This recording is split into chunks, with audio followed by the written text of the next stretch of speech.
yeah, the WRX is officially ready.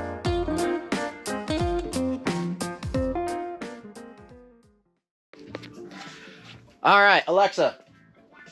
Alexa, pause. All right, anywho, we're back at it with good old NoirX-8. We're just gonna get going here pretty quick. There's not a lot more to say that I didn't say before, but right now we're at the stage where we're basically going to be undoing the shift knob, which is really easy. It's a simple set of bolts. I will say, though, by the way, for any of you guys who grab yourself a copy of the factory service manual, the factory service manual is very much the epitome of remove engine.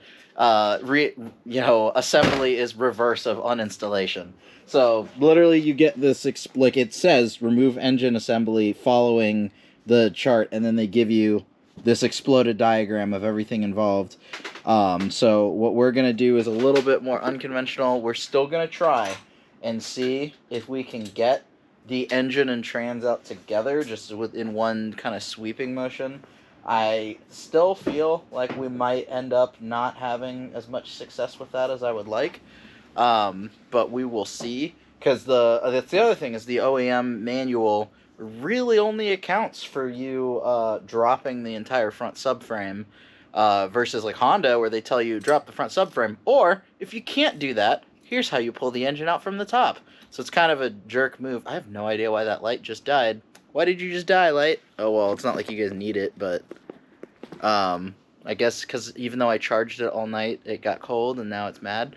It is a tiny battery, so long story short is that we're going to go ahead and we're going to see how this goes in terms of just unbolting the trans from the diff, unbolting the trans mount after we support the trans, and then undoing the engine mounts. But like all the hoses, all the wires and everything are disconnected, so we should hopefully be able to pull everything forward and up and out.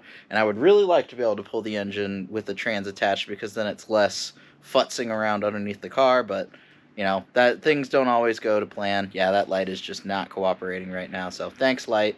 That's the perks of winter. Batteries of small capacities just die like instantly. All right, so anyhow, I'm gonna go ahead and kick off some time-lapse stuff. I was just gonna.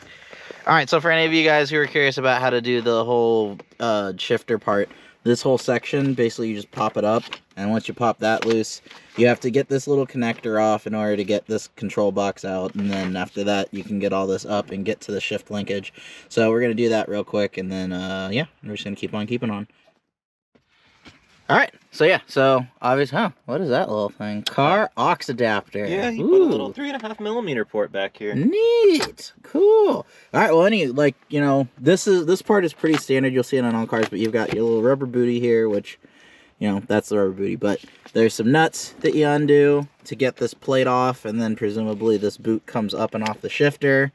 And then after that, you can get to all the bolts. And then since this shifter bolts straight or goes straight into the transmission, which is it's pretty common in FR layout cars, where everything's longitudinal, where the shift linkage is directly connected to the transmission. So literally after you undo some bolts, I think, are there bolts inside of here as well? Yeah, so there's bolts here, and then there's going to be more bolts underneath here that hold it down. Yeah, so then pretty much after that, then the shifter just comes straight out, don't it? Yep, just pops right out. That's exactly the way it is on my WRX and on my S2K. So, like I said, I probably won't put in too much effort to show you, because I'm sure there's a million RX-8 videos on how to remove it.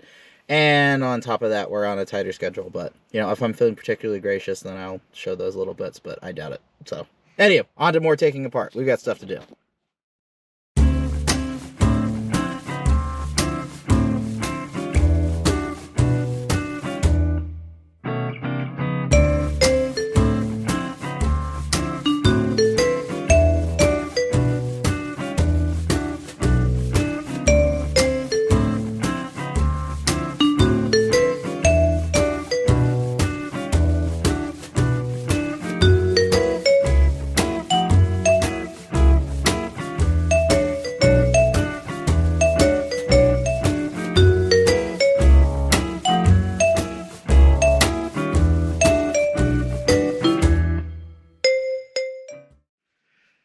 So, step one things, like I said, I basically said was probably going to happen. I didn't film a lot of stuff, but Jacob worked on getting out the radio stuff he wants to steal from this car.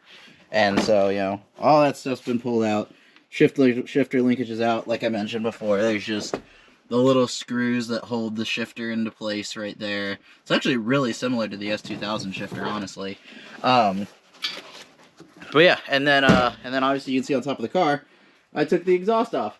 So, because unfortunately, the way this is set up, the exhaust blocks there's like a little heat shield between the drive shaft and the exhaust, and so you have to actually take off the exhaust in order to take off the bolts for that heat shield, so you can get to the drive shaft. So anyway, the next thing I'm going to go ahead and do is go ahead and disconnect said drive shaft. I'm going to mark it properly to make sure I know which way it goes back on, and then yeah, after that, hopefully, once we've got the drive shaft disconnected from the trans, we're going to start playing around with what we need to do to actually drop said trans. So, you know, I'll be unbolting it from the engine. Just because of how long the transmission is, because I kind of forgot that the transmission, you know, goes from back of engine here to all the way back to here, basically, where the shifter linkage is.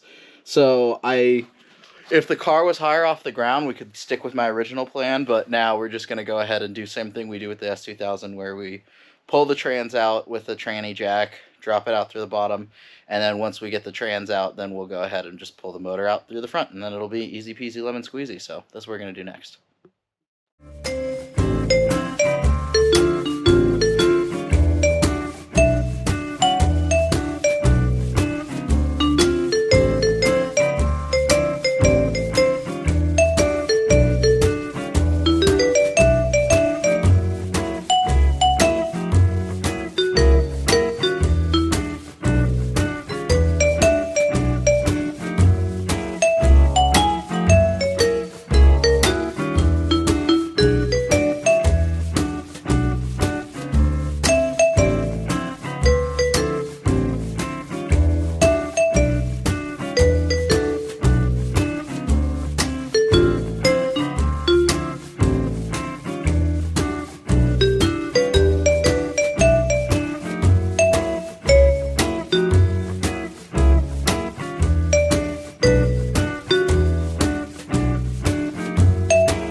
All right, so as per usual, everything takes a million times longer than it's supposed to, but as you saw, we've got the engine hooked up.